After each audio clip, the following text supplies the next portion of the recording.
You're listening to the Hour of the Time. I'm William Cooper.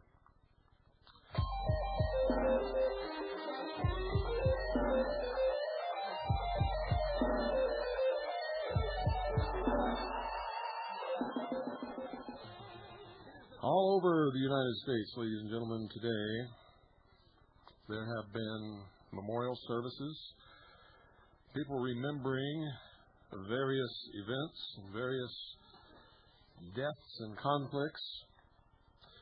There have been bomb threats almost everywhere.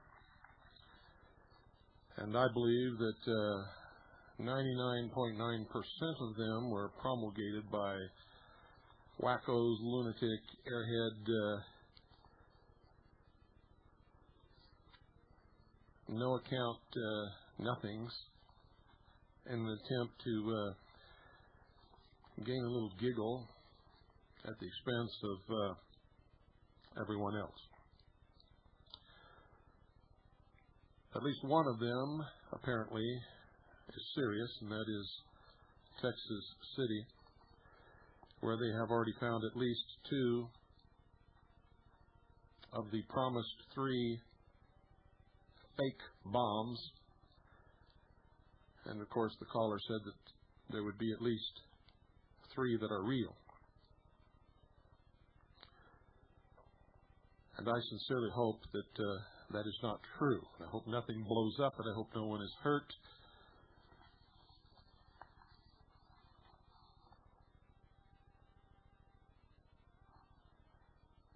For something that cannot possibly gain anyone anything whatsoever. Most of the memorial services and remembrances across the country have been of the victims of the bombing of the Murrah Federal Building in Oklahoma City. And I think every one of us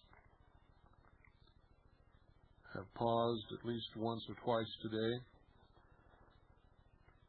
to remember those victims and to say a prayer in their behalf and to sincerely hope that nothing like that ever happens in this country again. I think that almost everywhere we turned today, and certainly on all of the news media, that event was brought home to all of us. And almost every official, from dog catcher to President of the United States, has had something to say about it. But something was conspicuously missing, ladies and gentlemen. And I hope to make up for that during this broadcast, during this hour, tonight. You see, the federal government, or at least members of the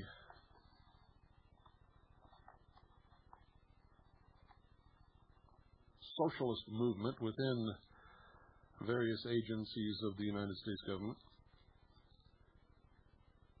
have been killing people on April the 19th for many years.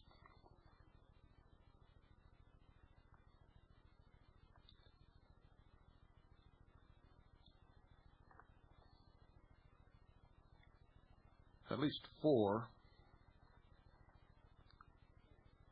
that we know of. Excuse me, I should say 5 that we know of, possibly 6. And no one that I saw today, other than the memorial service in Waco, Texas for the Branch Davidians,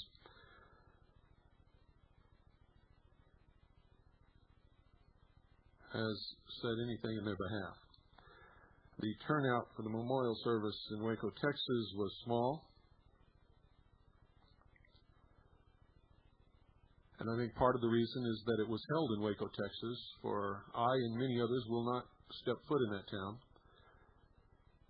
We will not visit Waco, Texas. We will not purchase anything that was made in Waco, Texas. We will not order anything from a company that has its headquarters in Waco, Texas.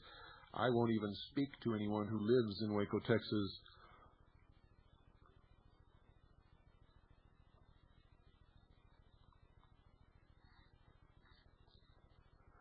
Unless they lived there before the massacre of the Branch Davidians took place.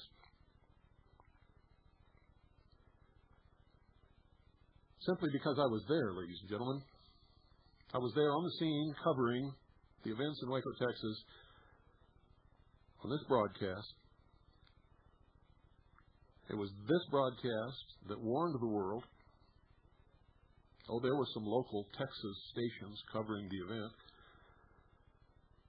But by and large, they were acting as the lackeys of the Federal Bureau of Investigation and the Bureau of Alcohol, Tobacco, and Firearms, except for one, which was attempting to broadcast the truth. But it was all local. This is the only international broadcast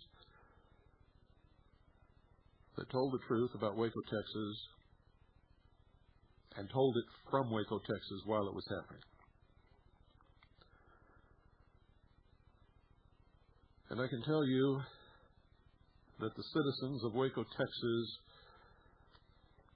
in my estimation, every single one of them who were there during that time and who live there now, whether they were there during that time or not,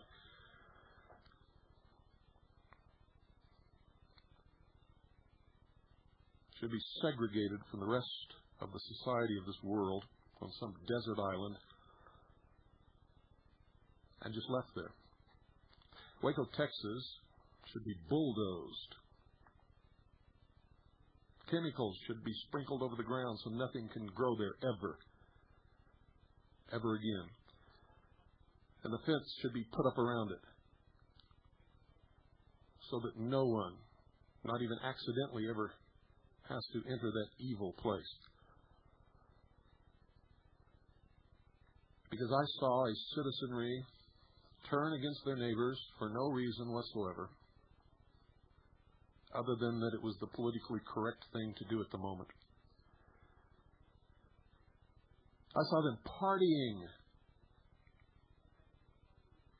and reveling in the money that the looky-loos and the curiosity seekers brought to Waco, Texas.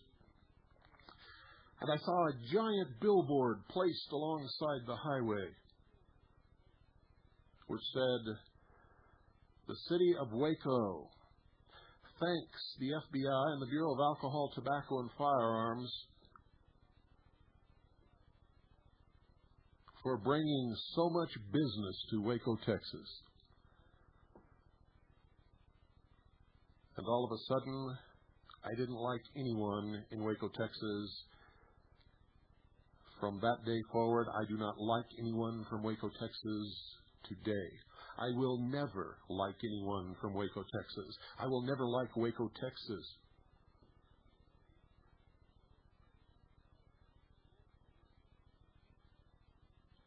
Those people showed me the evil that exists in the hearts of men and women without any help from any devil or anyone called Satan or anything else. It is there. And they gave it free rein. And they loved every minute of it. They relished the pain of their neighbors. They sucked up every penny and every dollar that they could get out of that event.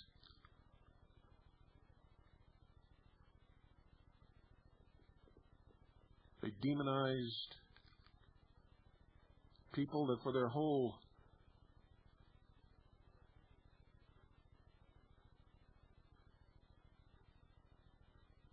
experience with them had been as good neighbors. They hadn't caused anybody any trouble. The children were bright and happy, intelligent, and way ahead of the children who were taught in the public schools. They They practiced their religion, didn't try to shove it down anyone else's throat.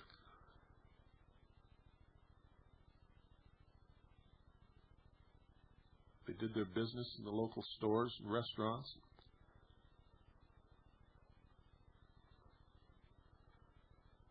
And contributed to the life of the community.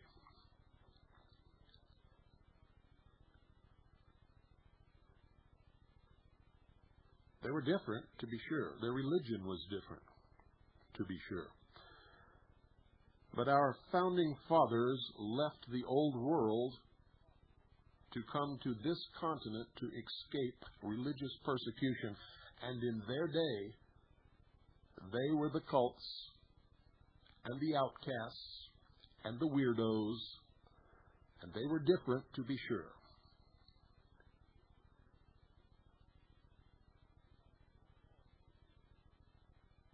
They believed in something called freedom. They were revolutionaries. To their homeland, they were traitors.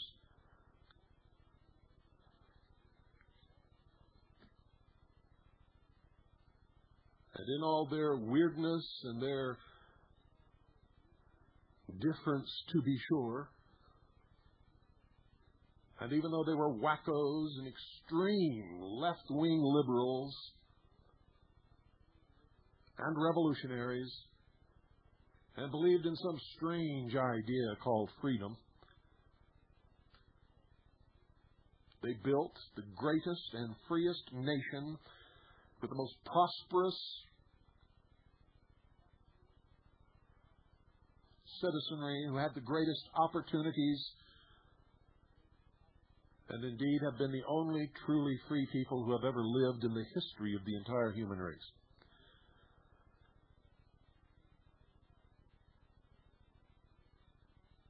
What was it that the Branch Davidians did that was so wrong?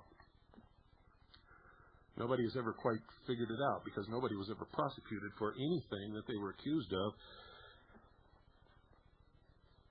that prompted, or that they say prompted, the vicious, murderous attack mounted by the Bureau of Alcohol, Tobacco, and Firearms on February the 28th, 1993.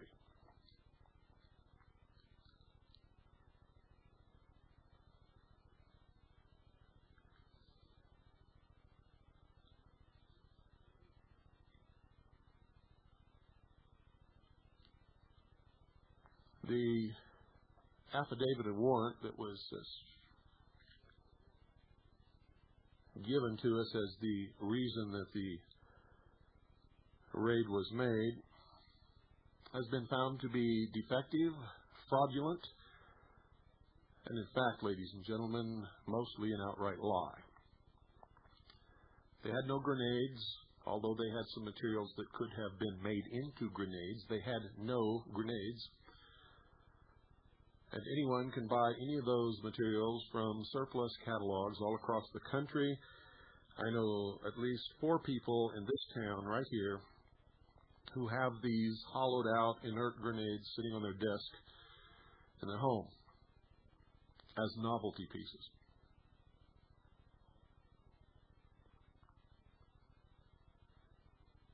The Branch Davidians had not made any active or live grenades. Why they had those parts, I don't know. It's none of my business. It is perfectly legal to own them. One of the methods by which they funded their church and fed themselves and paid their taxes on their land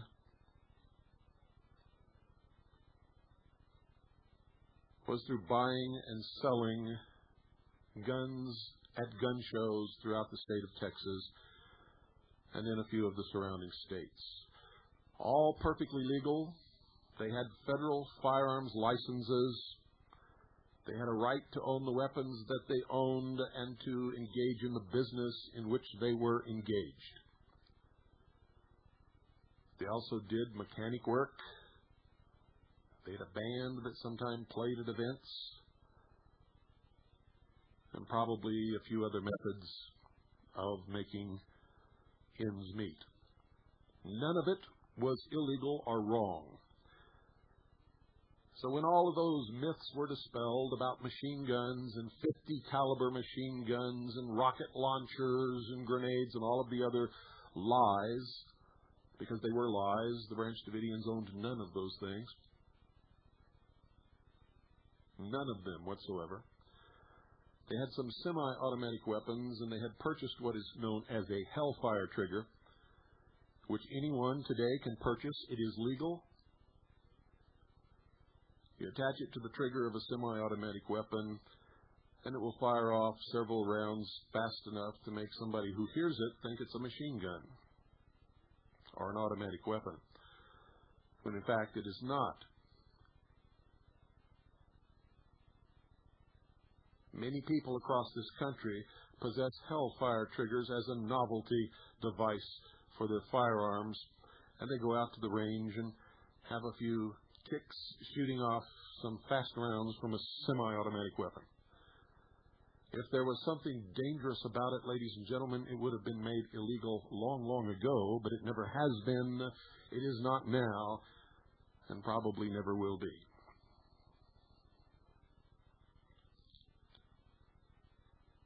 So then, what was the reason for the raid?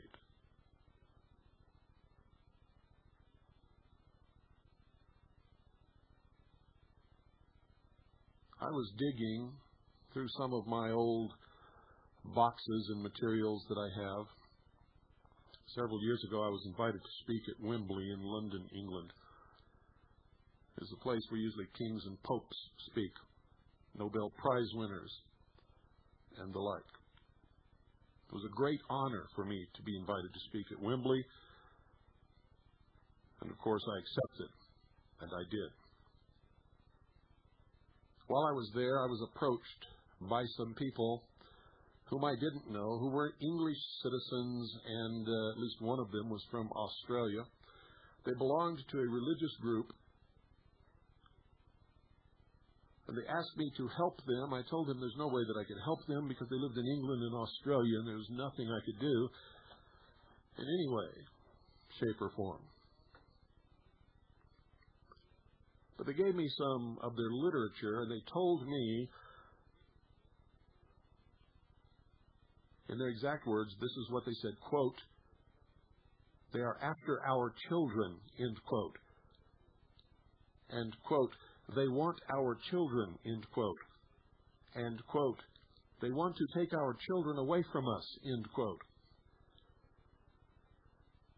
I didn't know who they were then. I did not read the papers that they gave me. I stuck them in my briefcase, brought them back to the United States, where they went into a box. Just the other day, I found them. And this was long before Waco, Texas. I wish now that I had paid more attention to those people because they were members of the Church of the Branch Davidian.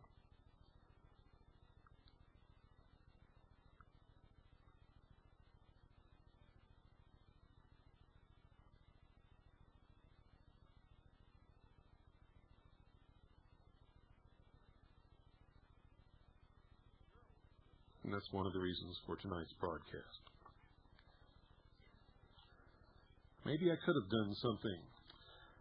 I am at a loss to think of anything that I could have done. I certainly could not have anticipated Waco, nor did I even know that there was a church called Branch Davidian in Waco, nor did any of these papers and flyers that the Branch Davidians in England and from Australia gave me while I was visiting London and speaking at Wembley.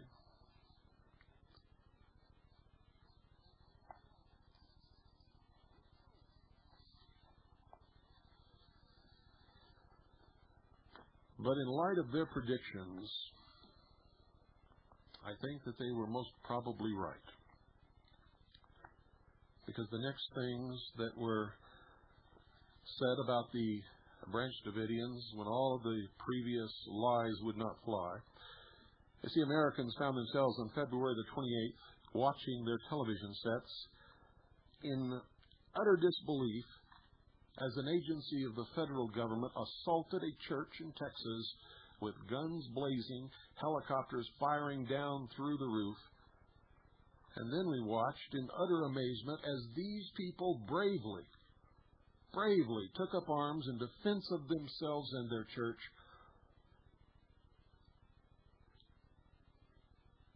And literally kicked the Bureau of Alcohol and Tobacco and Firearms ass right in front of us.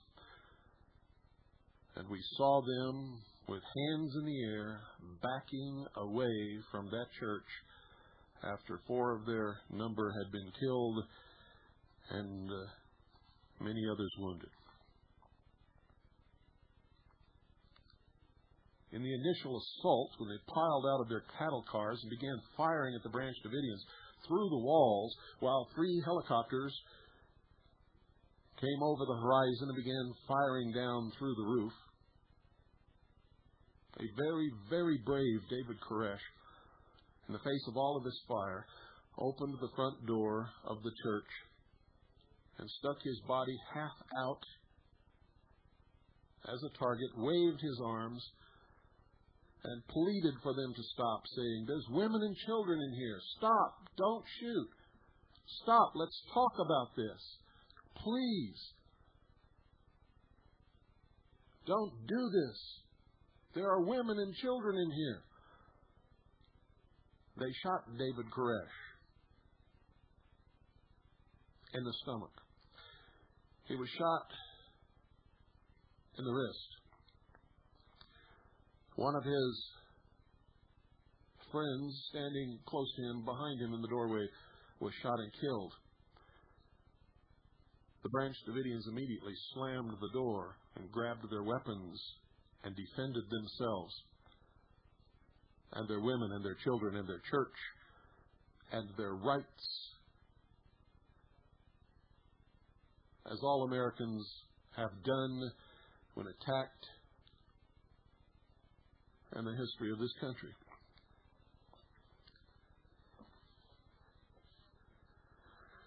And when all of the accusations that were made against them didn't fly, the American people didn't believe it, because they said the warrant was only for David Koresh, and they could have got him anytime they wanted to, because he frequently went to town alone. One time, when the local sheriff was concerned that the Branch Davidians had some illegal weapons because some accusations had been made, the sheriff called David Koresh, and he said he went right into town to see the sheriff.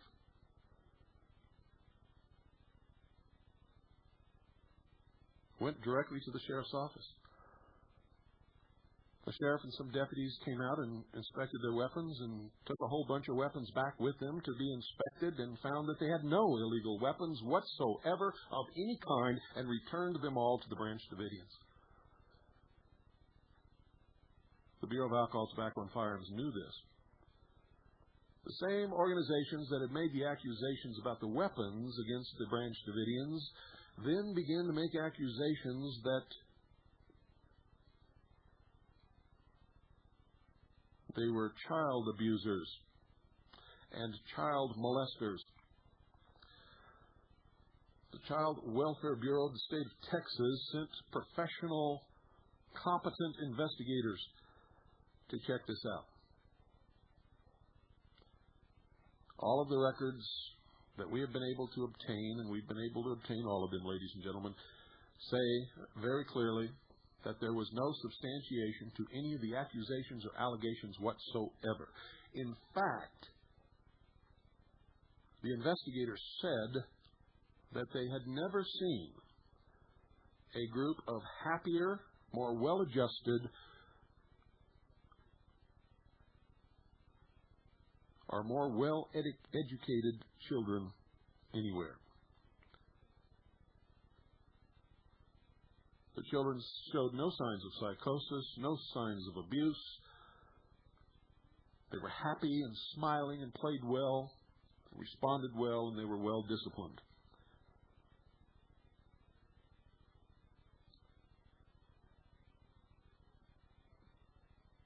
And they were well versed in the Bible.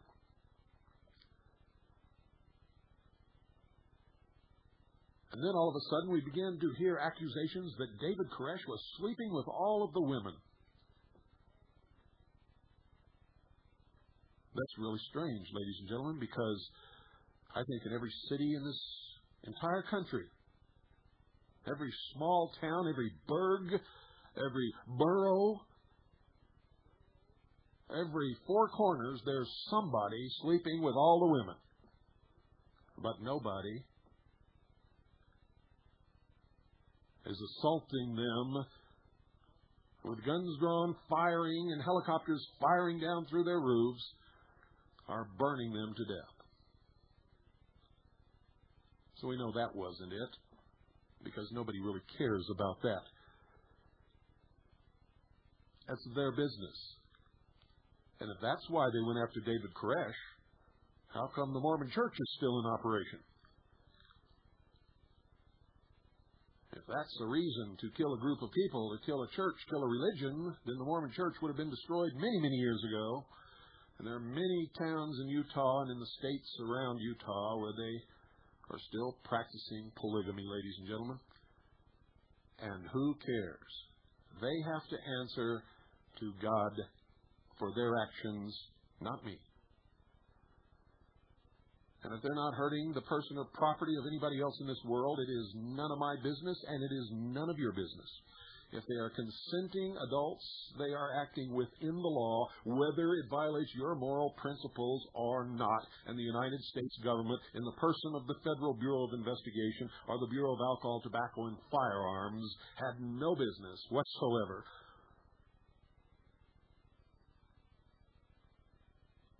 hurting any of those people for any of the reasons that they gave.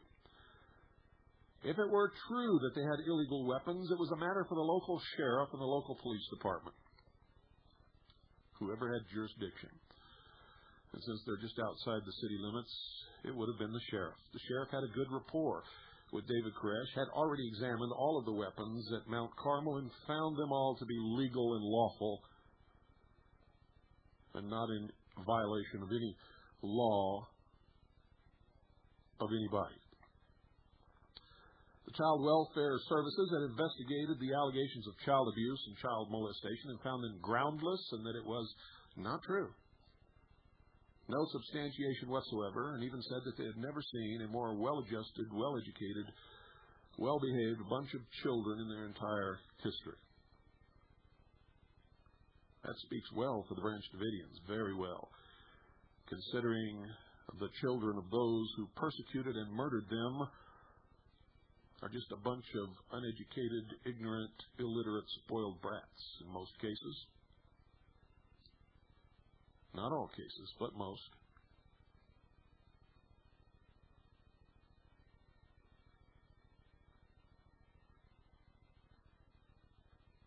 And as for the allegations of grown men sleeping with grown women,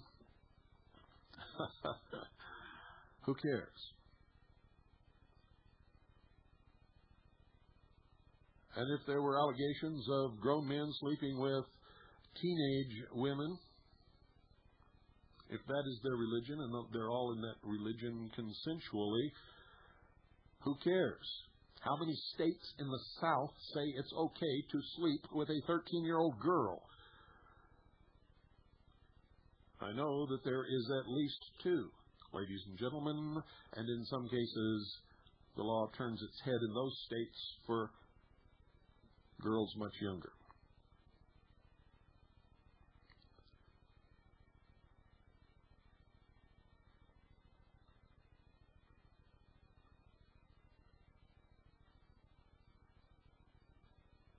Although I do not condone it, and I know most of you would not condone it, when it comes right down to it in their community, it's none of our business. Any of those people could have left at any time that they wanted to. How do I know that? We have a tape made by the Branch Davidians, ladies and gentlemen. A videotape that was made by them during the siege. During the siege. Most of you have never seen it. Some of you have. It is their own testimony on videotape in their own words. Under no coercion, nobody's pointing a gun to their head. And they tell their own story. We call it the Branch Davidian's last will and testament. For all but one of those on that videotape are dead.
Now, this Waco massacre was not the first time that this had occurred, ladies and gentlemen. It had occurred several times before, once in another religious community in a plain state, which was resolved by the people surrendering. It all occurred on April the 19th. And the leader went to jail.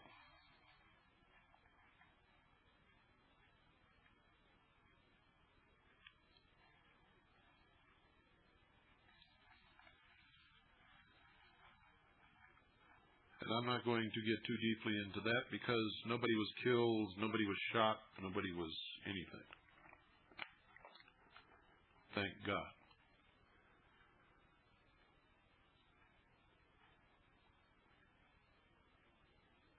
there was the Randy Weaver episode. Randy Weaver and his wife, Vicky, his son, and 3 daughters, one of whom was only a small baby. And in fact, wasn't even born when the events leading up to this occurred. You see, Randy Weaver was approached by a ATF informant who sold him a shotgun that was 1/4 of an inch under the legal length of the barrel. I don't know anybody that can look at the barrel of a shotgun and tell within 1/4 of an inch whether it's a legal length or not. And if it was 1/4 of an inch under, it would probably look like it was right about the right size. And unless you suspected or could see saw marks or something on that barrel, you would never think to even measure it, unless it obviously looked short. So Randy Weaver purchased that shotgun, and later another BATF informant coaxed Randy into selling it to him, knowing full well that it was 1/4 of an inch too short of the legal limit, and that he had obtained it from them in the first place. These people are scum, sucking, lying, deceiving pigs. They are, in fact, Nazi jackbooted thugs, just exactly as they have been labeled by others many months ago.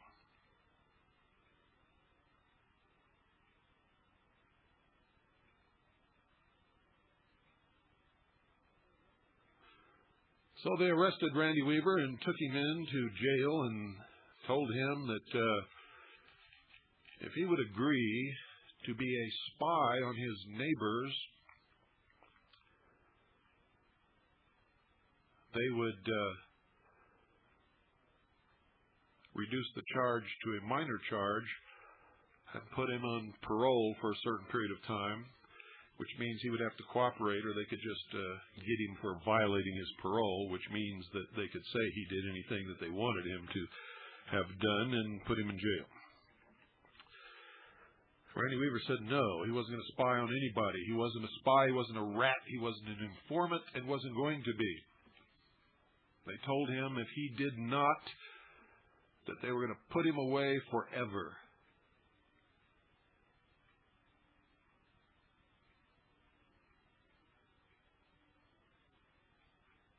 He refused.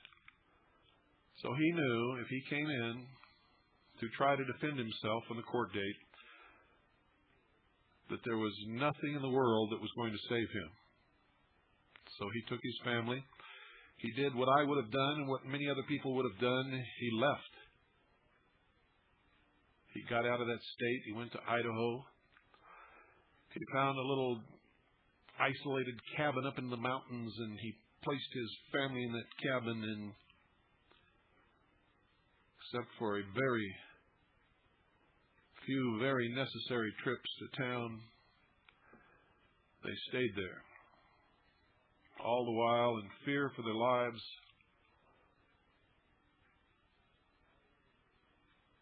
afraid of these Nazi jackbooted thugs who had vowed that they were going to put him away forever if he didn't cooperate with them. And then, on one fateful day, they caught up with him. They shot his son in the back and killed him. They shot his dog, his son's dog.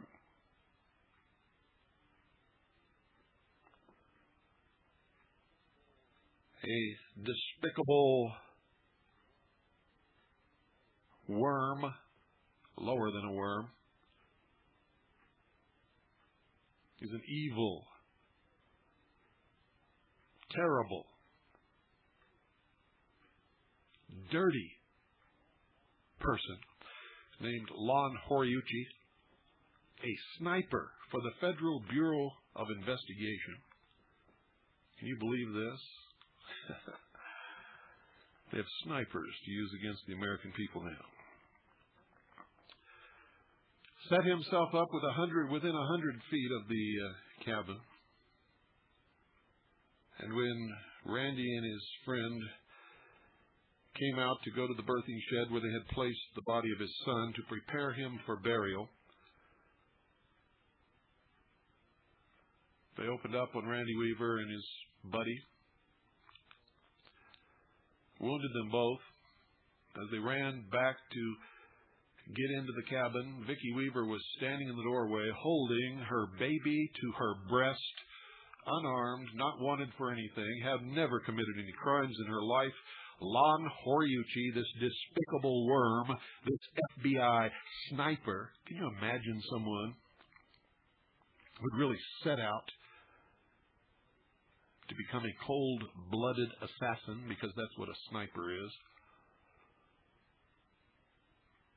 If his country was not at war and it was not necessary for him to be something like that, can you imagine the mental condition of someone who actually set out to, wanted to be, volunteered for it and trained for the fateful day when he would shoot and kill an unarmed, unwanted mother holding her baby to her breast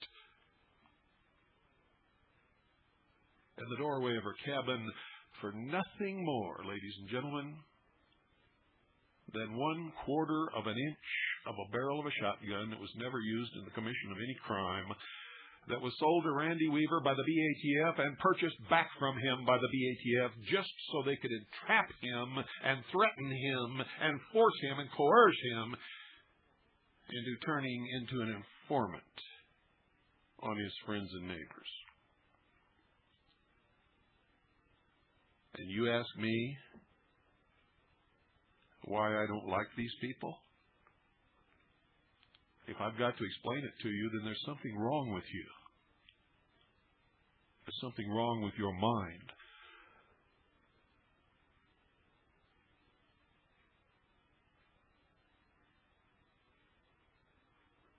And then, ladies and gentlemen, just like they've always done in their history, they had filled a big rubber bladder full of fuel in a clearing and were attaching it to a helicopter so they could drop this bladder of fuel onto the roof of the cabin, where it would then break, drenching the home in fuel, where they would then set it on fire and burn them all alive, including the baby, the 2 young daughters, Randy and his friend, and of course his son was already dead, and his wife lay dead in a giant pool of blood in their cabin. They literally had to pry the baby from her arms, for she truly had a death grip on that baby. And the last thing that she probably consciously did was to make sure that when she fell, that she was holding her baby tightly so that the baby would not fall and injure itself. And she made sure that she fell on her back so that the baby would be cushioned by her body, and then she died. And you want to know what I don't like about these people? I want to know where they get them. Where do they find such scum? What sewers do they crawl through to recruit these people from? How do they justify to themselves, and I doubt if they do, I believe sincerely that they are selected from psychological examinations which tell those who are hiring them that they are true sociopaths and have no conscience whatsoever, will follow any orders that they are given, and will not even blink an eye. In other words, ladies and gentlemen, these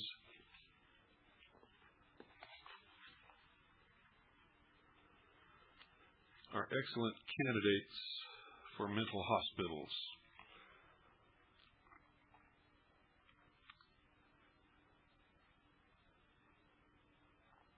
That was another April the 19th, ladies and gentlemen.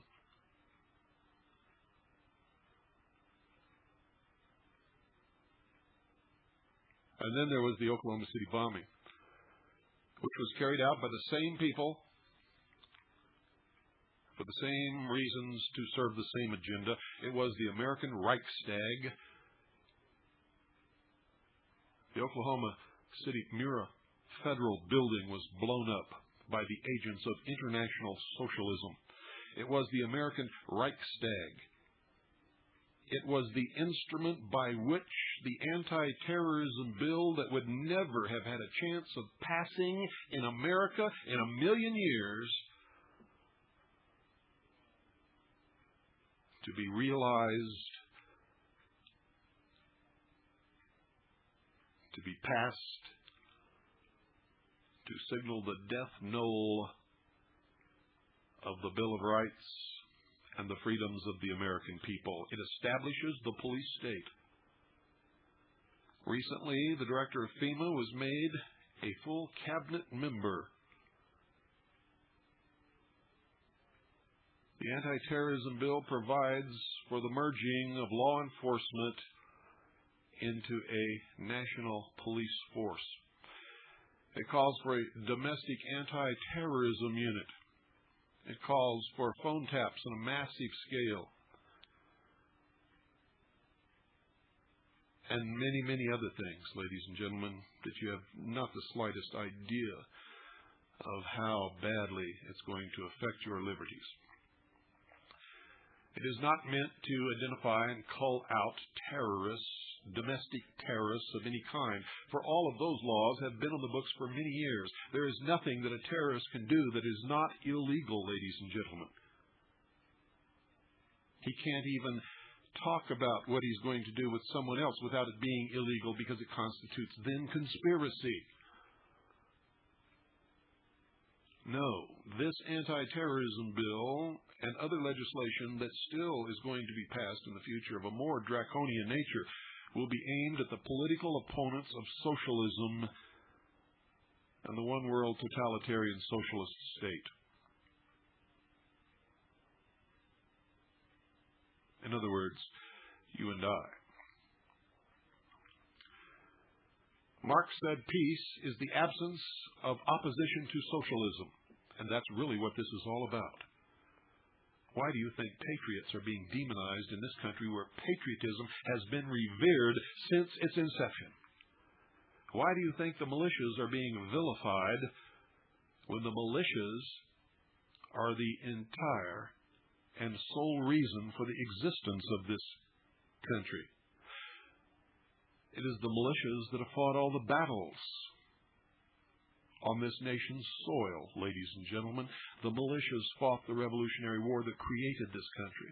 The militias fought the Indian Wars. The militias, ladies and gentlemen, fought against the British in 1812. The militias, ladies and gentlemen, made up the contingents of both the Northern and the Southern armies that fought the Civil War.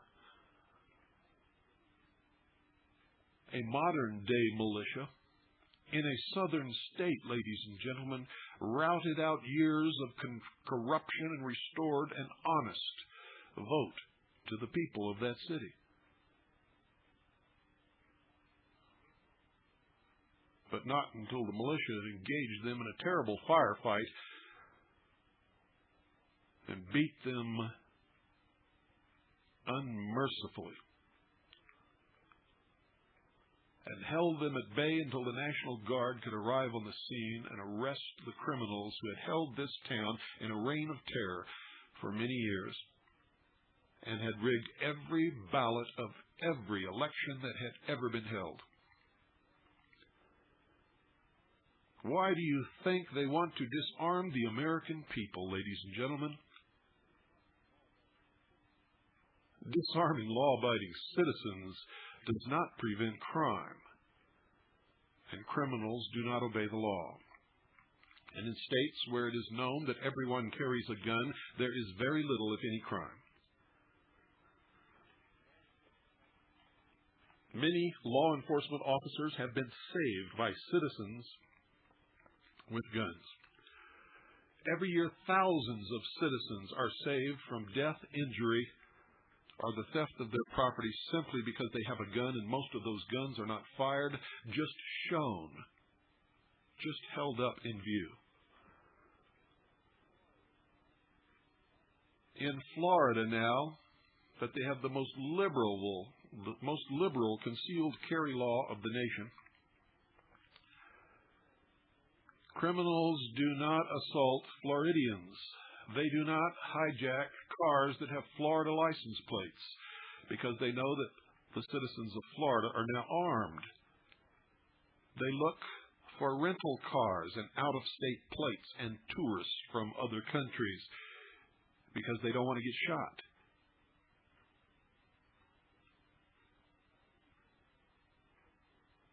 Why do you think these socialist, airheaded idiots have to constantly and consistently and blatantly lie every time they open their mouths? It's because they can't win any other way. I was sickened to death knowing the reason for the Oklahoma Mira federal building bombing and who actually perpetrated it and how. And believe me, we know that now. And it will all be disclosed.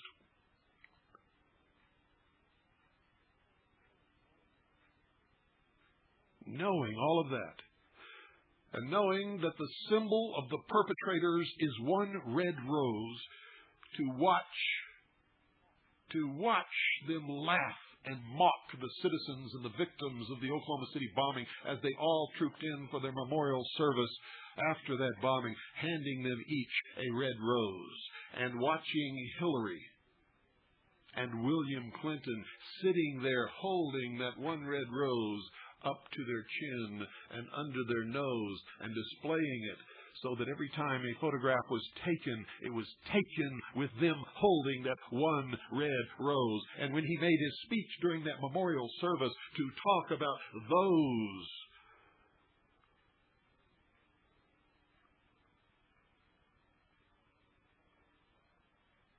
who had sacrificed, for that's what it was,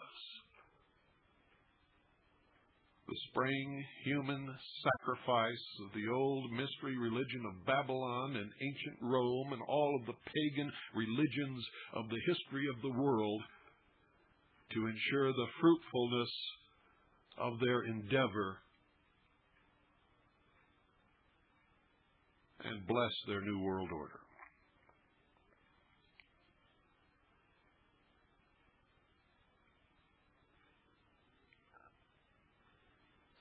Socialism, ladies and gentlemen, is one of the most terrible, most despicable afflictions, plagues, if you will, that has ever descended upon mankind. It robs humanity of everything good. It robs the individual of his self-worth.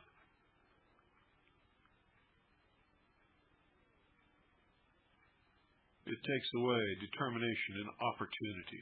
It makes everyone a victim and the state the great benefactor and protector of all of the slaves beneath it. Indeed, the government under socialism becomes the only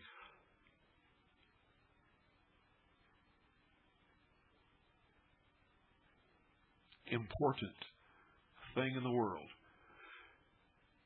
And anyone or any number of people can be sacrificed for the safety and security of the state.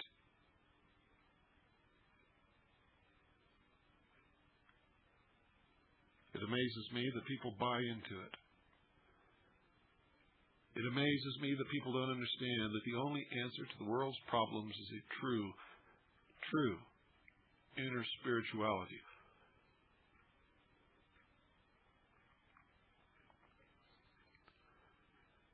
A disaffection with all of the things that we think we need. For if you think you need security, you will become the slave of the one who provides that security. If you think you must have a steak and lobster every night, you become a slave to the means of obtaining that steak and lobster every night. If you think you cannot live without a great big comfortable home with running water and flushing toilets and comfortable couches and the big boob tube in your living room, then you are a slave to all that it takes to obtain the money to keep that house and keep that house up and pay the taxes on that house. And if you cannot support yourself or take care of yourself, if you don't understand the meaning of freedom, and you must exist on the benevolence of Big Brother, then you are a slave to Big Brother, and whatever Big Brother demands of you, you must accomplish.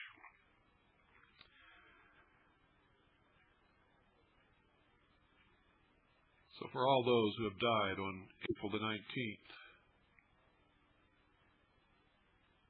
and all of the previous years, and this April the 19th is not over yet, ladies and gentlemen, do not stop praying. And because we've all caught on to it and what it means and what it brings and who's bringing it about, it is not inconceivable that a terrible catastrophe could still happen within the next several days. So maintain your prayer vigil and maintain your watchfulness and your personal security. If you are a known patriot or militia member, stay away from law enforcement or military and out of situations that could cause you to become embroiled in any kind of incident.